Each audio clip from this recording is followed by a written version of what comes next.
Erkaklik quvvati pasayishi va prostata muammolari hayotingizni qiyinlashtiryaptimi? Tez-tez hojatga chiqish, og'riqlar va jinsiy zaiflik tufayli o'zingizga bo'lgan ishonchni yo'qotyapsizmi? Bu muammolarga e'tiborsiz bo'lmang. Vulkan mahsuloti erkaklar sog'lig'ini tiklash, prostata shamollashini davolash va jinsiy quvvatni maksimal darajada oshirish uchun maxsus ishlab chiqilgan. Tabiiy va kuchli tarkibga ega Vulkan bilan o'z kuchingizni va baxtli hayotingizni tez muddatda qaytaring. Hozirning o'zida kanal nomidan chiqsangiz qaynoq chegirmalar qilib berishadi. Aeroport pulkadan gapirib o'tamiz. 1-sentyabrdan muhojir yurtda yurgan vatandoshlarimizni nimalar kutmoqda? Mobilizatsiya, ya'ni bez dokument yurgan aka-ukalarimizni 1-sentyabrdan keyin urush bo'lib ketadi degan gaplar shunaqalar juda ham ko'p tarqalgan. Mana shu videoni oxirigacha ko'ringizlar, bittadan like bosib, mana shu video bo'yicha sizlarga ma'lumot berib o'taman. 1-sentyabrdan keyin reyslar uchmaydi degan savollar bor, telefon qilib so'rashadi. Video davomida sizlarga aytib o'taman. Hatman kanalimizga obuna bo'linglar, aeroportdagi holatlar, yangiliklar chiqarib boraman.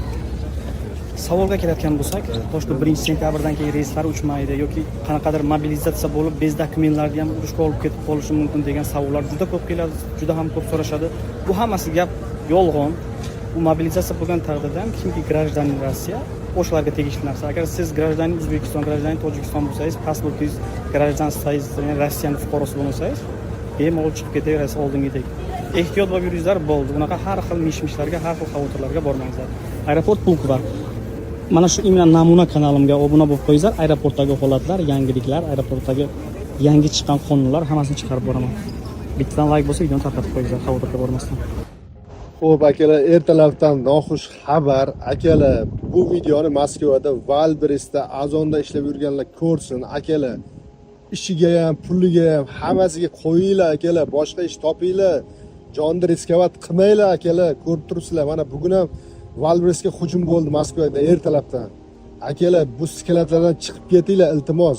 Yo uylarga ketinglar yoki boshqa ish topinglar. Hammani uyda ota-onasi kutib turibdi. Yana ba'zi birlarni ko'ryapman, shu hujumlarni videoga qo'yib tarqatyapti. Akalar, bu videolarni tarqatmanglar, qamalib yo'qib ketasizlar. Ana bu ketishda Rossiyada ishlayotgan mehnat muhojirlar nafaslarini ham o'ylab olishadi shekilli.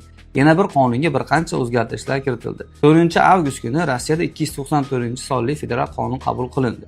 Yangi qonunga ko'ra, Rossiyada majburiy chiqarib yuborish, ya'ni deportatsiya qilishning 22 ta sabablari 45 tagacha oshirildi. Misol uchun, avvallari 22 ta sababga ko'ra siz deport qilishadigan bo'lsa, hozirda bu narsa 45 tagacha oshirildi.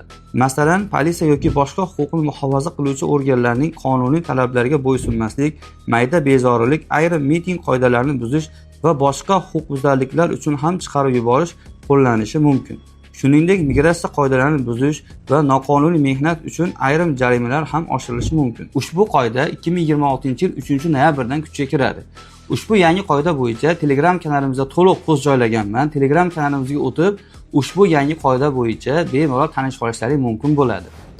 Reyddan qochib suvga sakragan migrantlar reyd paytida o'rmonga qochgan, devordan oshgan, butalar orasiga yashiringan muhojirlar haqida xabarlar berilgan edi.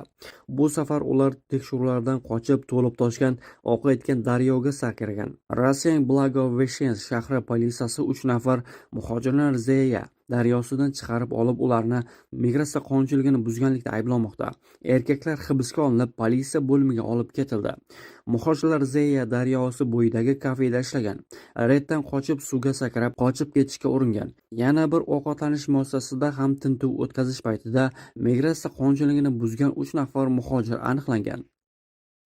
Rossiyadagi musofirlar xursand bo'lsanglar bo'ladi, patent atmen. To'g'rirog'i, Vladimir Vladimirovich Putinga patentni atmen qilish kerak degan taklifni berishganida o'ylab ko'ramiz degan gapni gapirdi.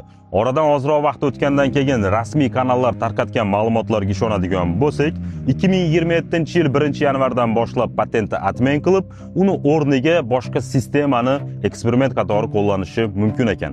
Agar mabodo siz patentni atmen bo'lishini xohlasangiz, kanalimga obuna bo'lib, videoni maksimalni like bosib, repost bosib tarqatib qo'yinglar, ajomas patent atmen bo'lib ketsa. Samarada reydlardan so'ng 63 nafar migrantning Rossiyaga kirishi taqiqlandi. Omon va migratsiya xizmati xodimlari Samaradagi qurilish maydonchalarida reydlar o'tkazdi. Tekshiruvlar davomida zarur hujjatlarsiz o'nlab chet elliklar aniqlandi. 4 nafar migrant noqonuniy ishlayotgani, yana 4 nafar rasmiy ro'yxatdan o'tmagani aniqlandi. Sud 1 nafar chet ellikni Rossiyadan deportatsiya qilishni buyurdi.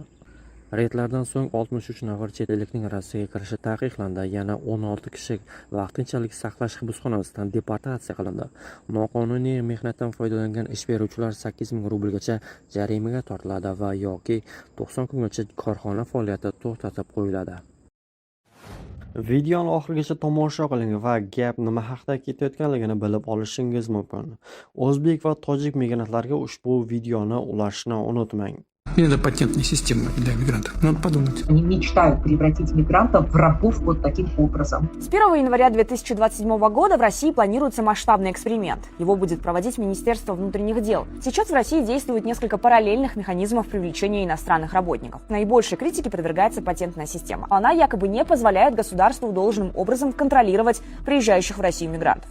По данным МВД, на конец 2025 года по патенту в России работали примерно 2 миллиона 300 тысяч трудовых мигрантов. Это более 40% от общего числа находившихся на тот момент в России мигрантов. При оргнаборе трудовой мигрант гораздо сильнее будет привязан к работодателю. Это, пожалуй, самое серьезное изменение. Если эту систему внедрять, то даже не придется и документы отбирать, человек просто никуда не сможет уйти. Это просто организованное рабство, ничего кроме. Система эта работать не будет. Она провалится, потому что люди будут из рабства бежать, как они всегда. Bu videoni barcha Moskvada ishlaydiganlar ko'rsin. Men restoranga tushib qolman. Sababini bilgan Saxarvoga keldim. Men ko'rishlaring mumkin, Saxarvodaman. Xo'p. Mani bir oy oldin kartamga qanaqadir pul o'tkazma bo'lgan. Unaqa ko'p katta pul emas, kimdir adashib tashlagan. Keyin telefon qilganda men qaytarib apparatga tashlaganman u pulni. Xo'p, hozir shuni hisobidan qanaqadir tekshiruv bo'lib, restr tushirib qo'yishgan mani. Hozir kelsam, restrga oshtiraman desam, "Korоче, sen shubhali operatsiya qilgansan. Bu boshqa davlatdan tushgan pul, shunaqa lekin men Rossiya kartaga tashlaganman. Mana bankdan qog'oz olib kelib, anaqa qilganman. Ko'rsatdim. Yo, baribir qo'limga qog'oz berishdi. 15 kun ichiga chiqib ketdim. Do'stlar, ehtiyot bo'linglar. Shu kim bo'lsa ham kartalaringga pul taylasa ham unga atvet qaytarmanglar iloji boricha. Oxiri yaxshi bo'lmas ekan. Saxarvoda biza. Toshkent shahri Uchtepa tumani jinoyat ishlari bo'yicha sudi O'zbekiston Respublikasi fuqarosi M.Ch.ni yollanma askarlikda aybdor deb topib, unga 5 yil ozodlikdan mahrum qilish jazosini tayinladi. Sud hujjatlariga ko'ra, M.Ch. 2016-yilda tirikchilik qilish va pul topish maqsadida Rossiyaga yo'l olgan. U dastlab Orenburgda, keyin esa Rossiyaning turli hududlarida ishlab yurgan. Bir necha yildan so'ng u Moskva shahrida uysizlar uchun mo'ljallangan yotoqxonada yashay boshlagan.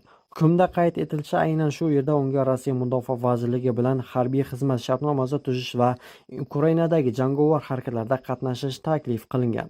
Buning evaziga 2,1 million rubl bir martalik to'lov va'da qilingan. Tergov va sud materiallariga ko'ra, M.Ch. taklifga rozi bo'lib, Rossiya Mudofaa vazirligi bilan ixtiyoriy ravishda shartnoma imzolagan. U maxsus harbiy tayyorgarlikdan o'tgach, o'qchi lavozimida Rossiya armiyasi tarkibida Ukraina hududiga yuborilgan. Jangovar harakatlar vaqtida dron hujumi oqibatida boshi va yelka qismiga askolkali jarohat olgan. Sog'aygach esa gospitaldan qochib ketgan va Moskvaga qaytib turli ishlar bilan shug'ullanib yurgan. 2025-yil noyabr oyida u Rossiyada ro'yxatdan o'tmasdan yashaganligi uchun politsiya tomonidan ushlanib O'zbekistonga deportatsiya qilingan. 2026-yil yanvar oyida Toshkentga qaytgach, huquqni muhofaza qiluvchi organlar uning avval Rossiya qurolli kuchlari safida xizmat qilib maxsus harbiy operatsiyada ishtirok etganini aniqlagan. M.Ch.ga nisbatan sud guvohlari ko'rsatmalari, ekspertlar xulosalari, fotosuratlar va boshqa dalillarni har tomonlama baholab, ayblanuvchining Ukrainadagi qurolli mojaroda moddiy manfaat evaziga ishtirok etgani isbotlangan degan xulosaga keldi. Shu asosda uning harakatlari O'zbekiston Respublikasi Jinoyat kodeksining 154-moddasi 1-qismi yollanma askarlik deb kvalifikatsiya qilindi. Sud hukmiga ko'ra M.Ch.ga nisbatan 5 yil muddatga ozodlikdan mahrum qilinib, jazoni umumiy tartibdagi koloniyada o'tash belgilandi.